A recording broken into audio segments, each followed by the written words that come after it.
Bora falar de um dos conceitos mais fascinantes do futebol, o domínio do tempo. Mas olha, não é o tempo do cronômetro, não.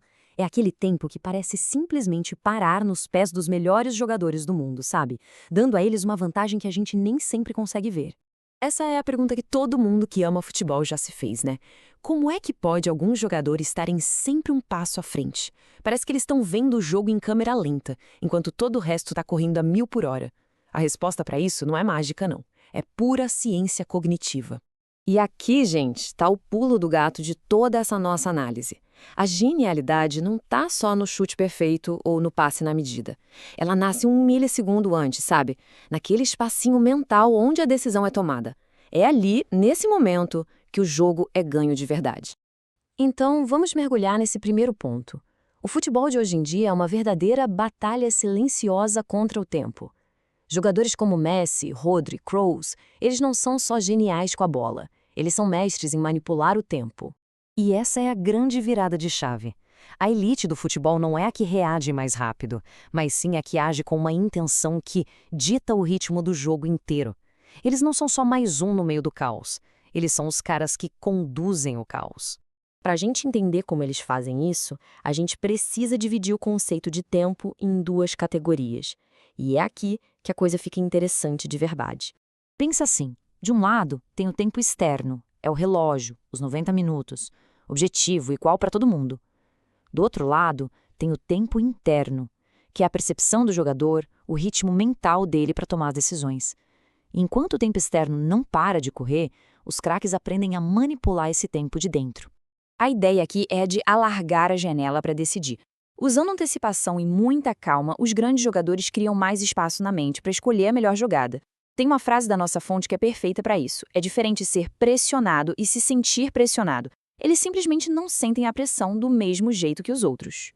Agora, como é que isso aparece em campo? Vamos dar uma olhada em alguns dos maiores mestres do ritmo no futebol mundial.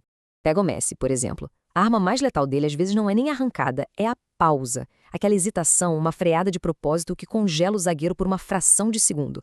É ali que ele domina, manipula e, no fim, desmonta a defesa inteira. O Rodri já funciona como um maestro no meio de campo. Ele não usa o tempo para desequilibrar num 1 contra 1, mas sim para o controle do time todo. É ele quem decide se a equipe acelera ou se acalma o jogo com a posse de bola. Ele comanda o ritmo de todo mundo ao redor. E esse exemplo aqui é a capacidade cognitiva no nível máximo. O Kroos é como se fosse um técnico dentro das 4 linhas. Ele não só joga, ele organiza, orienta e condiciona o que o time vai fazer. Tudo isso no meio da loucura que é uma partida. É uma coisa mental extraordinária. E claro, tem outros mestres como o Modric, que usa o engano, a mudança de ritmo para criar espaço, ou o Bernardo Silva, que usa pequenos ajustes no corpo para estar sempre na posição perfeita, otimizando cada toque na bola. Então fica a pergunta, essa habilidade nasce com o cara ou pode ser treinada? Bom, nesta próxima parte a gente vai ver direitinho como essa velocidade de pensamento é desenvolvida. Olha só que interessante.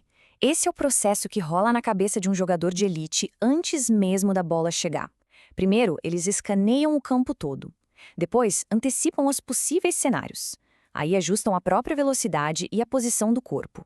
E, por fim, eles executam uma decisão que já estava tomada. Quando a bola chega, o trabalho mental já foi feito. E a gente consegue ver as provas disso em campo, sabia? A cabeça sempre levantada, pegando informação, as pequenas pausas para enganar o marcador, o jeito que o corpo se ajeita para receber a bola. Não são ações aleatórias, de jeito nenhum. São a prova física de um processo mental muito superior.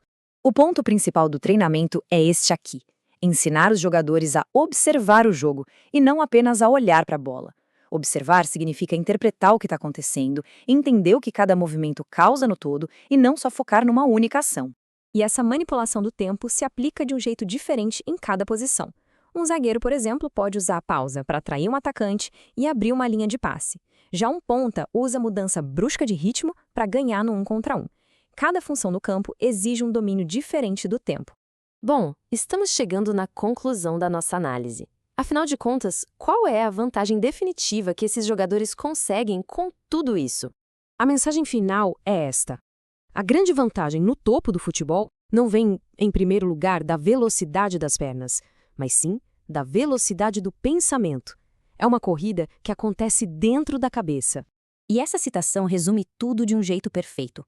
Quando um jogador toma decisão antes de todo mundo, ele não só ganha tempo para si mesmo, ele muda todo o cenário, forçando os outros a jogarem no ritmo dele.